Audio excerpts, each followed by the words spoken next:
Hello Cubs, welcome to the meeting this evening. In this wee YouTube video we're going to do a wee bit of reading a map and to read exactly on a map. Now we're not going to cover everything. What we're really going to cover is contours and what the contours mean on a map. So if I just take you over to the map here now and we'll just look at Rocky Mountain. Okay, so contours are used to convey the shape of the terrain you're crossing. They are created by a imaginary line along which joins every point that the same distance above sea level. So if you can just see like 200, 280, 300, 320, they're all above sea level. So that's 300 meters above sea level. And as you go down the mountain you can see 120, and then you're probably on the roads and all that there. There's 50 meters, 40 meters, 30, 20, 10 meters above sea level. And of course, there's your sea here at Mill Rock. So if we go back up to Rocky Mountain, these lines are drawn at 10 meter intervals roughly and allow us to use a representation of the shape of a hill or a mountain. By looking at your map, you can determine whether the mountain has a steep slope, contour lines close together, or a gentle slope with contour lines spread apart. So we can see here, these are quite wide here. So I would say the best way to go up that is up behind the Rocky Mountain to get to there, because these here are very close. That means that the hill is very steep and it's tougher to climb. Contour lines are rarely circular shape because they are plotting ground level at set points. They allow us to use the general curves of the mountain as well as deep gullies. Practicing on the ground with your map will provide you with hands-on experience. Over a period of time you will get to know what variations of contour lines mean and how they translate reality on the ground. So basically what we're going to do in this sense, what I was going to show you is I'm going to try and create a 3D effect of your contour lines on a mountain. So I just sort of taken the rough shape of the Rocky Mountain there, and if you come over here, these are just really some of the items that I'll be using to build. Now I'll not build it right to the end, but I'll do a wee bit of show you what I've done, and I'll show you my finished product. So basically I'm using Wheatos and different wee bits of cardboard. So this is what I would call roughly about 280 meters. I'm not going to go right to sea level. And this is my next card, so I'll cut two of those. So then I would look at my map and I would put wee lines around like that.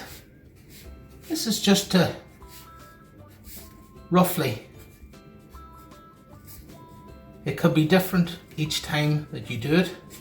So I'm just going around here, and that's the part that I want to cut out to suit the next level of the contour line.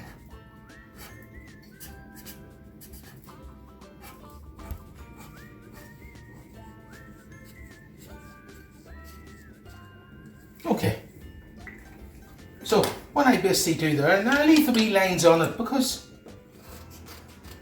it gives me a good guide to cut round.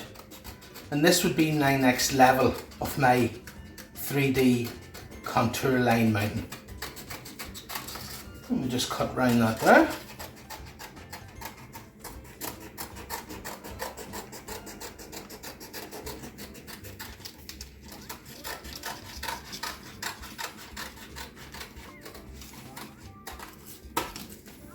Alright, so basically what I'm going to do now is, this is the way the next level of the mountain's going to be.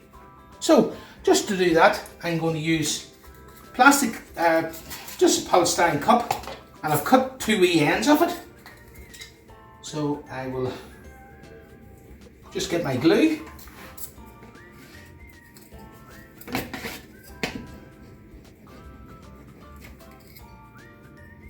And one wee point there. Okay, and then glue the top of the cup.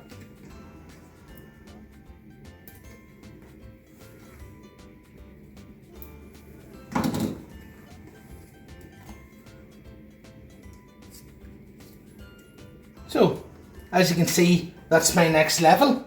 So if we sort of say that that is 300 meters, this in here could be 320 meters. So the mountain might change as it does on the map. You can Google Maps and you can see the contour lines on any mountain, and then you can do your shape whatever way you want. So I could do my next level would be there. Use a bit of the polystyrene, put it, glue it on, and then put my next level on. Well, that's too big of a coupling, but it will cut round to whatever I needed. And then that does the next level, and that could be 350 meters above water, sea level. And then that's creating the mountain. So basically, I just show you one that I've done earlier on, because it takes a wee bit of time to dry and finish off. And here's one. Now I've actually done this of Sleeve Martin and Sleeve Mean. Okay, so there's our car park. Our car park's at 250 meters. We walk up the mountain, it's 300 meters. Keep going up maybe in between the mountains. And then finally up to Sleeve Martin where the wee post is, and that's 485 meters above sea level. So that gives you, you can work on whatever map or whatever mountain that you want to work on. But that's just to give you a wee rough idea of how it looks in a 3D effect. And basically, you have climbed up Sleeve Martin a couple of times, and that's to give you an idea of what you've climbed up. Alright, so that's everything this week. Put a few pictures in, and we'll go through it slowly, and we'll load it to the YouTube where you can see the video. Thank you very much.